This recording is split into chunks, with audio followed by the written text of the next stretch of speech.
গল্প ছবি ইউটিউব চ্যানেলে আপনাদের স্বাগতম। ধারাবাহিকভাবে আমরা পড়ছিলাম আরিফ আজাদের বেলা ফুরাবার আগে। আজকের পর্ব আমার এত দুঃখ কেন।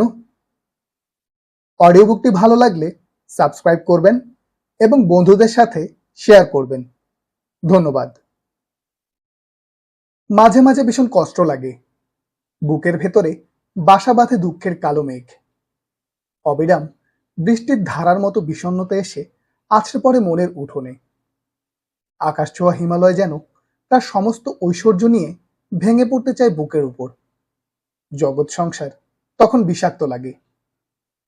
মাঝে মাঝে প্রচন্ড দুঃখবোধে ভেঙে পড়ি আমরা। হয়তো হঠাৎ করে হারিয়ে বসি কোনো প্রিয় মানুষকে। খুব আশা করে থাকি এবারের পৌষের শীতে মায়ের হাতে বানানো ধোয়া ওঠা ভাপা পিঠা খাবো বলে, কিন্তু পৌষ আসার আগেই মা হয়তো দুনিয়ার পাট চুকিয়ে ওপারে পাড়ি জমিয়েছেন। অথবা আস্তে আস্তে করে জমানো টাকা, যে টাকা দিয়ে বাবাকে ঈদে উপহার দিয়ে চমকে দেব ভেবেছিলাম, ঈদ আসার আগেই হয়তো বাবা চলে গেছেন রবের সাক্ষাতে। এমনও হতে পারে ভালো বেতনের কোনো চাকরি হঠাৎ করেই চলে গেল। অথবা আমার এক বন্ধু আমার সমান যোগ্যতা নিয়ে জীবনে সাঁই সাঁই করে উন্নতি করছে, কিন্তু আমি কিছুই করতে পারছি না। আমার বন্ধু আমার সমান খাটাখাটনি করে খুব ভালো রেজাল্ট করছে, কিন্তু আমি পারছি না। পারিবারিক অথবা দাম্পত্য জীবনটাও খুব একটা ভালো যাচ্ছে না। ব্যবসায় লোকসান হচ্ছে, খেতে নষ্ট হচ্ছে ফসল, উর্বরতা হারাচ্ছে আবাদি জমি, মরে যাচ্ছে গবাদি পশু, বন্যায় ভেসে গেছে একমাত্র আশ্রয়, অগ্নিকাণ্ডে পুড়ে ছাই হয়ে গেছে তিলে তিলে জমানো সম্পদ, মাথার উপর বেড়েই চলেছে ঋণের বোঝা। আবার এমনও হতে পারে কাছের মানুষগুলো আস্তে আস্তে দূরে সরে যাচ্ছে। সবচেয়ে প্রিয় বন্ধুটিও আজ আর ফিরে তাকাচ্ছে না। বাড়ছে দূরত্ব, ভেঙে যাচ্ছে সম্পর্কের বন্ধন। এমন নানান রকম জীবন সমস্যার মুখোমুখি কম বেশি আমরা সকলেই হয়ে থাকি। আমরা ভেঙে পড়ি, ভেতরে ভেতরে গুড়িয়ে যাই, আশাহত হই। বিষণ্ণতার বিষ বাষ্পে ছেয়ে যায় আমাদের হৃদয় কোণ। কিন্তু আমাদের সাথে কেন এমনটা হয়?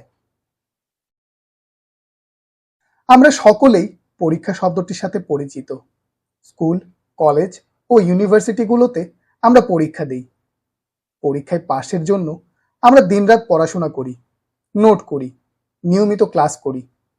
দুনিয়ার জীবনটাও আল্লাহর পক্ষ থেকে আমাদের জন্য ঠিক সেরকম একটা পরীক্ষা। আল্লাহ সুবহানাহু ওয়া তাআলা আমাদের এই দুনিয়াতে পাঠিয়েছেন পরীক্ষা করার জন্যই। আমরা তার অনুগত বান্দা কিনা তা যাচাইয়ের জন্য না। আল্লাহ সুবহানাহু ওয়া তাআলা অবশ্যই এই যাচাই বাছাইয়ের ফলাফলের উপর নির্ভরশীল নন।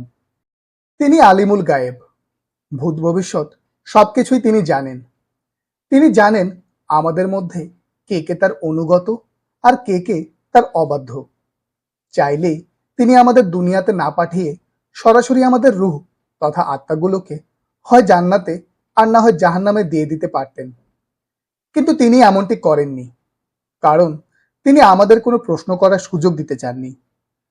এরকম প্রশ্ন, কিয়ামতের মাঠে যাতে আমরা অভিযোগ করে বলতে না পারি, আপনি আমাদের তো পরীক্ষাই করেননি, পরীক্ষা ছাড়াই আমাদের জাহান্নামে পাঠিয়েছেন, অথচ আমার পরীক্ষা নিলে আজকে আমি জাহান্নামের বদলে জান্নাতে থাকতে পারতাম।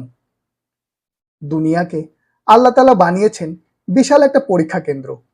আল্লাহ সুবহানাহু ওয়া তাআলা কুরআনে বলছেন, ওয়ালানাবলুওয়ান্নাকুম বিশাইইম মিনাল খাউফি ওয়াল জুই ওয়া নাকসিম মিনাল আমওয়ালি ওয়াল আনফুসি ওয়াস সামারাতি ওয়া বাশশিরিস সাবিরিন। আমি অবশ্যই তোমাদের পরীক্ষা করব ভয়, ক্ষুধা এবং তোমাদের জানমাল ও ফসলাদির ক্ষয়ক্ষতির মাধ্যমে, আর ধৈর্যশীলদের সুসংবাদ দিন। আল্লাহ সুবহানাহু ওয়া তাআলা আমাদের পরীক্ষা করবেন ভয়ভীতি দিয়ে। কখন কি এমন হয়েছে যে আপনি বাসে করে কোথাও যাচ্ছেন এবং সেই বাসটা হঠাৎ করে দুর্ঘটনার কবলে পড়ল? সেই দুর্ঘটনায় মারা গেছে আপনার পাশের যাত্রীটা, কিন্তু আপনার তেমন কোনো ক্ষতি হয়নি। হয়েছে এরকম? দূরের যাত্রা বিরক্তি কাটাতে একটু আগেও দুজনে পাশাপাশি দিব্যি খোশ গল্প করছিলেন, কিন্তু কয়েক মিনিটের ব্যবধানেই আপনার পাশের সেই সহযাত্রী এখন মৃত, আর আপনি জীবিত রয়ে গেলেন। এই দুর্ঘটনায় কিন্তু আপনারও মৃত্যু হতে পারত। পাশের সহযাত্রীর মতো আপনিও কিন্তু লাশে পরিণত হতে পারতেন। আপনার নামের পাশে আহত শব্দের বদলে শোভা পেত নিহত শব্দটি। কিন্তু আল্লাহ সুবহানাহু তাআলা আপনাকে বাঁচিয়ে নিয়েছেন। চাক্ষুষ এই ভয়ানক দৃশ্য অবলোকন করিয়ে আল্লাহ আপনাকে পরীক্ষা করেন। তিনি দেখতে চান যে আপনি এই দৃশ্য থেকে শিক্ষা নেন কিনা, তার শুকর আদায় করেন কিনা, তার অবাধ্যতা থেকে ফিরে আসেন কিনা। তিনি দেখতে চান এই মৃত্যুর দৃশ্যটা আপনার হৃদয়ে কতটা প্রভাব ফেলে, আপনার বোধোদয় ঘটে কিনা। এরকম বিভীষিকাময় দৃশ্য দেখে আপনি মৃত্যু ভয়ে কাতর হয়ে পড়েন কিনা, সেটাই হলো আপনার জন্য পরীক্ষা। জীবনে এমন আরো বহু ঘটনার সাক্ষী আপনি হতে পারেন। লন্ডনে যাওয়ার জন্য আপনি বুধবার সকালের বিমানের টিকিট চেয়েছেন, কিন্তু পেয়েছেন বুধবার বিকেলের। সকালের টিকিট না পাওয়ায় আপনার প্রচন্ড মন খারাপ। হতে পারে সকালের টিকিট না পাওয়ায় লন্ডনে কোনো একটা পার্টিতে আপনি অংশগ্রহণ করতে পারবেন না। হতে পারে ম্যানচেস্টার শহরের কোনো এক মনোজ্ঞ অনুষ্ঠান আপনি মিস করবেন। অস্বাভাবিক নয়, কিন্তু সকালের টিকিট না পাওয়াতে একরাশ দুঃখ আর মন খারাপ নিয়ে টিভি খুলে যখন দেখতে পেলেন লন্ডনের উদ্দেশ্যে যাত্রা করা সকালের নির্ধারিত সেই ফ্লাইট ক্র্যাশ করেছে এবং নিহত হয়েছে বিমানের সকল যাত্রী, তখন কেমন লাগবে আপনার বলুন তো? মিস হয়ে যাওয়া ম্যানচেস্টারের ওই মনোজ্ঞ অনুষ্ঠান কি আপনার প্রাণের চেয়েও মূল্যবান? সকালের ফ্লাইট মিস হয়ে যাওয়ায় আপনার কি তখনও মন খারাপ থাকবে, আফসোস হবে? মানুষের একটা বৈশিষ্ট্য হলো সে নিজেকে সবসময় নির্ভুলতার আসনে দেখতে পছন্দ করে। সে মনে করে তার জীবনের সব ভালো মন্দ ঠিক বেঠিক বোঝার ব্যাপারে সেই যথেষ্ট। নিজের জন্য পছন্দ করা জিনিসটা কিভাবে তার জন্য হুমকি স্বরূপ হতে পারে সেটা মানুষ ভাবতেও পারে না।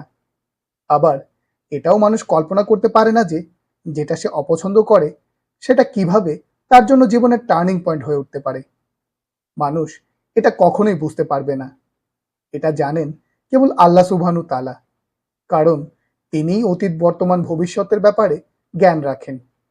এজন্যই তিনি বলেছেন, হয়তো তোমরা যা অপছন্দ করো তাই তোমাদের জন্য কল্যাণকর, আর তোমরা যা পছন্দ করো সেটা হতে পারে অকল্যাণকর।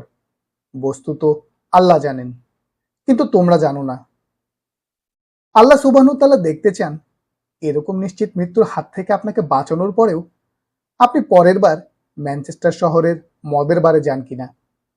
তিনি দেখতে চান রাত হলেই আপনি তার অবাধ্যতায় গা ভাসিয়ে কোনো নাইট ক্লাবে গিয়ে ফুর্তিতে মেতে ওঠেন কিনা। এই যে নিশ্চিত মৃত্যুর হাত থেকে বাঁচিয়ে আপনার মধ্যে একটা ভয় ধরিয়ে দেওয়া, সেটাই আল্লাহর পরীক্ষা। তিনি দেখতে চান এই ভয় আপনাকে কোন দিকে নিয়ে যায়, আল্লাহর পথে না শয়তানের রাস্তায়। আল্লাহ তাআলা পরীক্ষা করবেন ক্ষুধা অনাহারের মাধ্যমে। এই উদাহরণের যথার্থতা উপলব্ধি করার জন্য রাস্তার একজন ভিক্ষুকের দিকে তাকান, অথবা সেই অভাবী লোকটার দিকে যে অপলক দৃষ্টিতে আপনার বার্গার খাওয়ার দৃশ্যটি অবলোকন করে। খুব বেশি দূরেও যেতে হবে না, মায়ানমার থেকে আসা লক্ষ লক্ষ শরণার্থীদের কথা ভাবুন তো। কতটা মানবেতর তাদের জীবন, তাদের উপর এই যে অত্যাচার, এই যে ক্ষুধার যন্ত্রণা, হতে পারে এটা তাদের জন্য পরীক্ষা। বন্যায় ফসল নষ্ট হয়ে যাওয়াটা একজন কৃষকের জন্য পরীক্ষা হতে পারে। আগুন লেগে ফ্যাক্টরি পুড়ে যাওয়াটা একজন ব্যবসায়ীর জন্য পরীক্ষা হতে পারে। মা বাবা, স্ত্রী সন্তান কিংবা কাছের কেউ মারা যাওয়া সহ নানানভাবে আল্লাহ সুবহানাহু তাআলা আমাদের পরীক্ষা করতে পারেন। রোগ শোক, জরাক্লিষ্টতা ইত্যাদি হতে পারে আল্লাহর পক্ষ থেকে বান্দার জন্য পরীক্ষা স্বরূপ। ছোটবেলায় হাটে গেলে ঢু মেরে আসতাম কামারের দোকানে, দেখতাম লোহাকে কিভাবে কড়া আগুনে পুড়িয়ে পেটানো হতো। ভয় পেতাম, মনে হতো এই লোহাগুলোকে যে এভাবে পোড়াচ্ছে এগুলো তো ছাই হয়ে যাবে। আস্তে আস্তে বুঝলাম যে লোহাকে এভাবে পোড়ালে আসলে ছাই হয় না, বরং লোহা আরো মজবুত এবং ব্যবহার উপযোগী হয়ে ওঠে।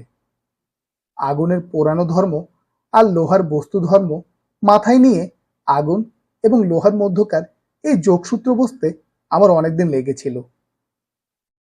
পরীক্ষা হিসাবে জীবনের এই যে নানানমুখী সমস্যা ও সংকট, এগুলো হলো আগুনের মতো, আর বান্দাকে তুলনা করা যায় লোহার সাথে। আগুন আর লোহার সম্পর্ক যেমন পুড়িয়ে নিঃশেষ বা ধ্বংস করে ফেলা নয়, বরং সুন্দর ও উপকারী কিছু তৈরি করা।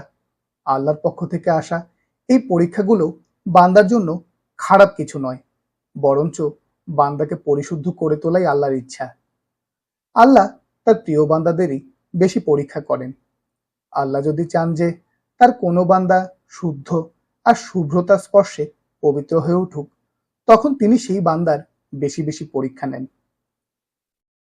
নবী রাসূলদের জীবনের দিকে তাকালেই আমরা এর সত্যতা দেখতে পাই। সম্ভবত আল্লাহ তাআলা এমন কোনো নবী রাসূল দুনিয়ায় প্রেরণ করেননি যাকে কঠিন পরীক্ষার ভেতর দিয়ে যেতে হয়নি। শিশু মুসা আলাইহিস সালামকে তো শত্রুর ভয়ে বাক্সে ভরে দরিয়ায় নিক্ষেপ করতে হয়েছিল। বড় হয়ে ওঠার পরেও কি তাকে কম পরীক্ষার মধ্য দিয়ে যেতে হয়েছে? ফিরআউনের মুখোমুখি হওয়া থেকে শুরু করে গভীর সংকট মাথায় নিয়ে লোহিত সাগর পার হওয়া, আহ, কতই না সংকটাপূর্ণ মুহূর্ত ছিল সেগুলো। নবী আইয়ুব আলাইহিস সালাম শেষ বয়সে এসে আল্লাহর পরীক্ষার মুখোমুখি হয়ে গেলেন। দুরারোগ্য ব্যাধিতে আক্রান্ত হয়ে একে একে হারাতে লাগলেন ধন সম্পদ, জমি জমা, সবকিছু। এমনকি নিজের ছেলে মেয়ে, আত্মীয় স্বজন সকলে তার এই দুরবস্থা দেখে তার কাছ থেকে দূরে সরে গিয়েছিল। তাকে ছেড়ে যায়নি কেবল তার পুণ্যবতী স্ত্রী।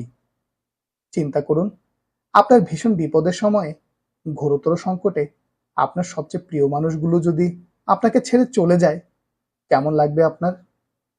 এজন্যই দুনিয়ার সম্পর্কগুলোতে এমনভাবে জড়াতে নেই যা আখিরাতকে ভুলিয়ে দেবে।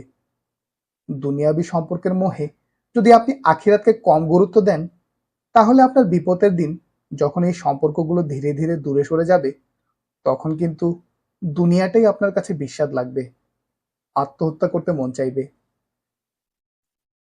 এরকম পরীক্ষার সম্মুখীন হয়েছেন ইব্রাহিম আলাইহিস সালাম। অগ্নিকুণ্ডে নিক্ষেপ করা হয়েছিল তাকে।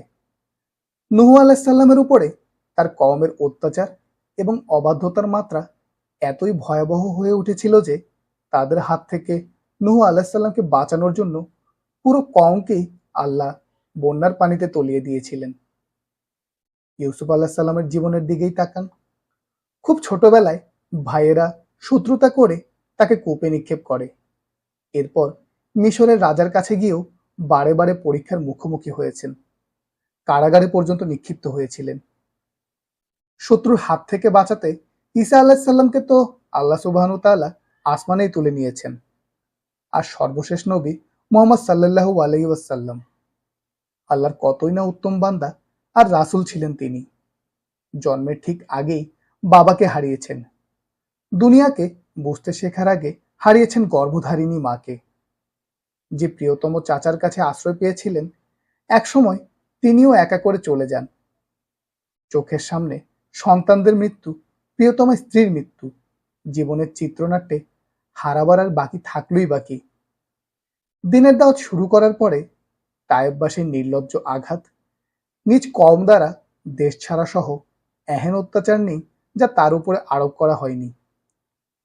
এই যে নবী রাসূলদের জীবনে আরোপিত সমস্যা, নেমে আসা বিপদ, নিপতিত হওয়া সংকট, এসব কেন ছিল? তারা তো নিষ্পাপ ছিলেন। কোনো পাপ, কোনো অন্যায় তাদের স্পর্শ করতে পারত না। তারপরও কেন তাদের জীবন ছিল দুর্ভোগময়? কেন তাদের মুখোমুখি হতে হয়েছে সবচেয়ে কঠিন সব পরীক্ষার? এগুলো এজন্যই যে আল্লাহ তাদেরও পরীক্ষা করেছেন। বিপদের মুখে, সংকটের সামনে তারা আল্লাহর উপর কতখানি ভরসা করেন, তাই ছিল দেখার বিষয়। আমাদের শেখানোর জন্যই আল্লাহ সুবহানাহু তাআলা নবী রাসূলদের জীবন থেকে এই ঘটনাগুলো আমাদের সামনে তুলে ধরেছেন। কঠিন, দুর্ভোগ, দুর্যোগ আর সংকটের সময়ে তারা আল্লাহকে কিভাবে আঁকড়ে ধরেছিলেন, সেই শিক্ষা দেওয়ার জন্যই কুরআনুল কারীমে এই ঘটনাগুলোকে তিনি স্থান দিয়েছেন। আমাদের জীবনেও এরকম নানান পরীক্ষা নেমে আসতে পারে, ভিন্ন ভিন্ন অবস্থায়, ভিন্ন ভিন্ন রূপে। জীবনের এরকম মুহূর্তগুলোকে আল্লাহর পরীক্ষা হিসেবে বরণ করে নেওয়াই হলো একজন প্রকৃত মুমিনের কাজ। আমরা জেনে গেছি কেন আমাদের জীবনে দুর্যোগ নেমে আসে, কেন চারপাশ থেকে বিপদ আমাদের আষ্টে পৃষ্ঠে ধরে, কেন হুট করে আমরা প্রিয়জন, প্রিয় মুখ হারিয়ে ফেলি, কেন হতাশা গ্রাস করে ফেলে আমাদের অন্তর। এই জীবন হলো পরীক্ষা ক্ষেত্র, আর আমরা সবাই হলাম পরীক্ষার্থী। তাহলে জীবন যখন এরকম দুঃখ আর কষ্টের ভারে নুয়ে পড়বে, যখন হৃদয় আকাশে ভর করবে কালবৈশাখীর ঘন কালো মেঘ, যখন হতাশার অন্ধকারে ডুবে যাবে আমাদের তনুমন, তখন আমাদের প্রতিক্রিয়া কেমন হবে? আপনার যখন বড় কোনো রোগ হবে, চারপাশ থেকে যখন কেবল হতাশা আর নিরাশার বাণী শুনতে পাবেন, যখন শূন্যতা ভর করবে আপনার দেহ মনে, তখন আইয়ুব আলাইহিস সালামের ঘটনা মনে করবেন। মরণব্যাধি শরীর নিয়েও আল্লাহ স্মরণ থেকে তিনি এক মুহূর্তের জন্য গাফিল হননি। যখন তার আত্মীয়রাও তাকে ছেড়ে চলে গেল, তিনি হতাশ হননি। এমন মুহূর্তে তিনি কেবল আল্লাহর কাছেই সাহায্য চেয়েছেন, বলেছেন, আন্নি মাসানি ইয়াদ-দুররু ওয়া আনতা আরহামুর রাহিমিন। হে আমার প্রতিপালক, দুঃখ ক্লেশ আমাকে স্পর্শ করেছে, আপনি তো দয়ালুদের মধ্যে শ্রেষ্ঠ দয়ালু। খেয়াল করুন, আইয়ুব আলাইহিস সালামের কথার মধ্যে কিন্তু কোনো অভিযোগ নেই, অনুযোগ নেই, নেই কোনো আত্মম্ভরিতা, কেবল আছে বিনয় আর ভরসার অনন্য সমন্বয়। তিনি বলেননি, হে আল্লাহ, আমি কষ্ট পাচ্ছি, আমার কষ্ট কমিয়ে দিন। তিনি বলতে পারতেন, মাবুদ, রোগের কারণে আমি দিনের দাওয়াত দিতে পারছি না, আমাকে আপনি আরোগ্য দিন। তিনি এরকম বলেননি। তিনি কেবল আল্লাহ সেই গুণের দ্বারা তার প্রশংসা করেছেন, যে গুণের উল্লেখ কুরআনের একেবারে প্রথম সূরাতেই আমরা দেখতে পাই। আইয়ুব আলাইহিস সালাম বলেছেন, আপনি তো দয়ালুদের মধ্যে শ্রেষ্ঠ দয়ালু। আল্লাহর সিফাত তথা গুণের মধ্যে অন্যতম গুণ হলো আল্লাহ হলেন সর্বশ্রেষ্ঠ দয়ালু। তার চাইতে বড় দয়ালু আসমান জমিনে আর কেউ নেই। সূরা ফাতিহার শুরুতেই আমরা এই ঘোষণা দিয়ে থাকি। আমরা বলি, আর রহমানির রহিম, অর্থাৎ যিনি হলেন পরম করুণাময় আর অসীম দয়ালু। আইয়ুব আলাইহিস সালাম অভিযোগ না করে বরং আবদার করেছেন।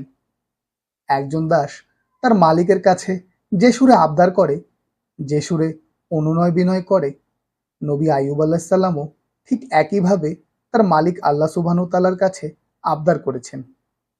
সে আবদারে ভালোবাসা ছিল, ভরসা ছিল, নির্ভরতা ছিল। আইয়ুব আলাইহিস সালামের এই আকুল ফরিয়াদের পরে আল্লাহ সুবহানাহু ওয়া তাআলা তার দুয়া কবুল করে নিলেন, তার দুঃখ মুছে দিলেন, রোগ সারিয়ে দিলেন। আল্লাহ বললেন, ফাস্তাজাবনা লাহু ফাকাশাফনা মা বিহি মিন দুররি। অতঃপর আমি তার আহ্বানে সাড়া দিলাম এবং তার সব দুঃখ কষ্ট দূর করে দিলাম। যে আল্লাহ আইয়ুব আলাইহিস সালামকে আরোগ্য দিয়েছেন, তিনি কি আপনাকেও আরোগ্য দিতে পারেন না? অবশ্যই পারেন। কেবল আপনার অন্তরটাকে আইয়ুব আলাইহিস সালামের অন্তরের মতন পরিশুদ্ধ করার চেষ্টা করুন। আপনার অন্তরে আল্লাহর প্রতি ওই নির্ভরতা রাখুন, যে নির্ভরতা আইয়ুব আলাইহিস সালামের অন্তরে ছিল। এরপর আল্লাহর কাছে আকুল ফরিয়াদ করুন, মন খুলে আপনার কথা আপনার রবকে শোনান। বড় কোনো বিপদে পড়ে গেলে একদম হতাশ হবেন না, ভেঙে পড়বেন না। আপনার উপর আরোপিত বিপদ নিশ্চয়ই ইউনুস আলাইহিস সালামের বিপদের চেয়ে গুরুতর নয়। স্মরণ করুন ইউনুস আলাইহিস সালামের কথা। সমুদ্রের মাছ যখন তাকে গিলে ফেলল, কেমন সংকটাপন্ন ছিল সেই মুহূর্তগুলো। চারদিকে কেবল অন্ধকার আর অন্ধকার। একটা ড্রামের ভেতরে চাপা পড়লেই যেখানে আমাদের দম বন্ধ হয়ে আসবে, সেখানে একটা মাছের পেটে তিনি বেঁচে থাকলেন কিভাবে? কে তাকে বাঁচিয়ে রাখলেন? আল্লাহ ছাড়া কার ক্ষমতা আছে মাছের পেটে নবী ইউনুস আলাইহিস সালামের জন্য অক্সিজেন পাঠাবে? আপনি কি জানেন এরকম বিপদে পড়ে নবী ইউনুস আলাইহিস সালাম কেমন প্রতিক্রিয়া দেখিয়েছিলেন? তিনি কি হতাশ হয়ে পড়েছিলেন? ভেঙে পড়েছিলেন? নিশ্চিত মৃত্যু জেনে হাত পা গুটিয়ে বসেছিলেন, তিনি কি আল্লাহকে বলেছেন, আল্লাহ, আমাকে তো নবী হিসাবে পাঠিয়েছেন আপনি, আমি তো আপনারই কাজ করি, তাহলে আমার উপর কেন এই বিপদ নেমে এলো? কেন এত কঠিন শাস্তি আমার জন্য? না, তার প্রতিক্রিয়া এরকম ছিল না। মাছের পেটে বন্দী হওয়ার পরেও তিনি এক মুহূর্তের জন্য আল্লাহর উপর থেকে ভরসা হারাননি, ভেঙে পড়েননি, আশা ছেড়ে দেননি। তিনি খুব সুন্দর পন্থায় আল্লাহর উপর ভরসা করেছিলেন। মাছের পেটে বন্দী হওয়ার পরে তিনি যে দুয়াটি পড়েছিলেন সেটাকে আল্লাহ তাআলা কোরআনে স্থান দিয়েছেন। সেই দুয়া কম বেশি আমরা সকলেই জানি, লা ইলাহা ইল্লা আনতা সুবহানাকা ইন্নী কুনতু মিনাজ জালিমিন। বেশ অদ্ভুত রকম সুন্দর এই দোয়াটি। সাধারণত বিপদে পড়লে আমরা খুব ঘাবড়ে যাই, নার্ভাস হয়ে পড়ি, হৃদস্পন্দন বেড়ে যায়, দুশ্চিন্তায় ভেঙে পড়ি। অথচ ইউনূস আলাইহিস সালামের বিপদের তুলনায় আমাদের বিপদ তো কিছুই না। সমুদ্রের রাক্ষস মাছের পেটের ভিতরে চলে যাওয়ার মতন সংকট পৃথিবীতে আর কি হতে পারে? এমন অবস্থায় পতিত হয়েও আল্লাহ নবী ইউনূস আলাইহিস সালাম যে ধৈর্য আর ঈমানের প্রমাণ দিয়েছেন তা অবিশ্বাস্য। এরকম ঘোরতর বিপদের সময়ও তিনি একত্ববাদের আহ্বান ভুলে যাননি। তিনি বলেছেন, লা ইলাহা ইল্লা আনতা, আপনি ছাড়া কোনো সত্য উপাস্য নেই। কঠিন বিপদ, চারদিকে ঘন কালো অন্ধকার, কোথাও আলোর লেশমাত্র নেই। এমন অবস্থাতেও তিনি বললেন, ওগো মাবুদ, তুমি ছাড়া আর কোনো উপাস্য নেই যে আমাকে এই বিপদ থেকে বাঁচাতে পারে। কারো ক্ষমতা নেই আমাকে এখান থেকে বাঁচিয়ে নেওয়ার। দুয়ার মধ্যে এই কথাটা বলে শুরুতেই তিনি ঈমানের সবচেয়ে গুরুত্বপূর্ণ স্বীকৃতিটাই প্রদান করেছেন। জগতের সকল অসত্য মাবুদ, অসত্য ইলাহর কাছ থেকে নিজেকে মুক্ত করে তিনি এক সত্য ইলাহ আল্লাহ সুবহানাহু তাআলার কাছে নিজেকে সঁপে দিয়েছেন। এই ঘোষণার পরে তিনি বলেছেন, সুবহানাকা, অর্থাৎ আপনি পবিত্র। কি চমৎকার কথা! নিকষ কালো অন্ধকারের মধ্যে নিজের হাত নিজে দেখতে পাচ্ছেন না, মৃত্যু একেবারে সন্নিকটে। এমন অবস্থাতেও তিনি আল্লাহর গুণগান গেয়ে বলছেন, হে আমার রব, আপনি তো পবিত্র।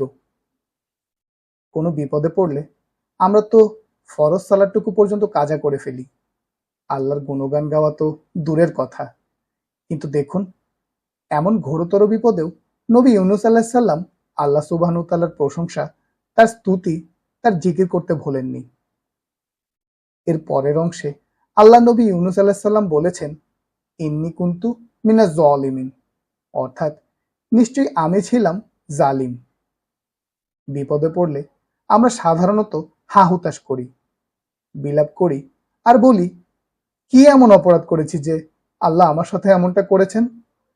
কেন আমাকে এভাবে কষ্ট দিচ্ছেন? Why always me, why? অথচ আল্লাহ নবী ইউনূস আলাইহিস সালামের সেরকম কোনো অভিযোগ, অনুযোগ বা আপত্তি ছিল না। তিনি অভিযোগের সুরে বলেননি, ওগো আল্লাহ, কেন আপনি আমাকে এরকম কঠিন বিপদে নিপতিত করলেন? কি ছিল আমার অপরাধ? বরং তিনি বলেছেন, হে আমার প্রতিপালক, আপনি হলেন পবিত্র আর আমি হলাম জালিম। আমি অন্যায় করেছি, সব দোষ আমার। তিনি দোষ স্বীকার করলেন, নিজের অন্যায় মাথা পেতে নিলেন। তবে তার আগে আল্লাহ সুবহানাহু তাআলাকে সকল দোষ, সকল ত্রুটি আর সকল ভ্রান্তির ঊর্ধ্বে ঘোষণা করলেন। প্রতি উত্তরে আল্লাহ বললেন, ফাস্তাজাবনা লাহু ওয়া নাজ্জাইনাহু মিনাল গাম্মি ওয়া কাযালিকা নুনজিল মুমিনিন।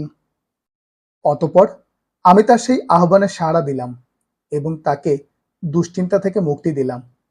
এভাবেই আমি মুমিনদের রক্ষা করি। বিপদে পড়লে আমাদের উচিত ধৈর্য ধারণ করা, আল্লাহর প্রতি অভিযোগ না এনে নিজের ভুল স্বীকার করা, এরপর সর্বোত্তম উপায়ে আল্লাহর কাছে দোয়া করা। কুরআনে নবী রাসূলদের এরকম আরো বেশ কিছু দোয়া আছে যেখানে তাদের সর্বোচ্চ ধৈর্য, তাকওয়া আর ঈমানের প্রমাণ পাওয়া যায়। বিপদের সময় তারা কখনো ভেঙে পড়তেন না, নিরাশ হতেন না। জীবনে বিপদ আপদের সম্মুখীন হলে আমাদেরও উচিত ভেঙে না পড়া, আল্লাহর উপর তাওয়াক্কুল করা, বেশি বেশি আল্লাহকে স্মরণ করা, কেবল তার কাছেই সাহায্য চাওয়া। বিশ্বাস করা যে আল্লাহ অবশ্যই আমাদের দোয়া শোনেন এবং তিনি অবশ্যই আমাদের রক্ষা করবেন।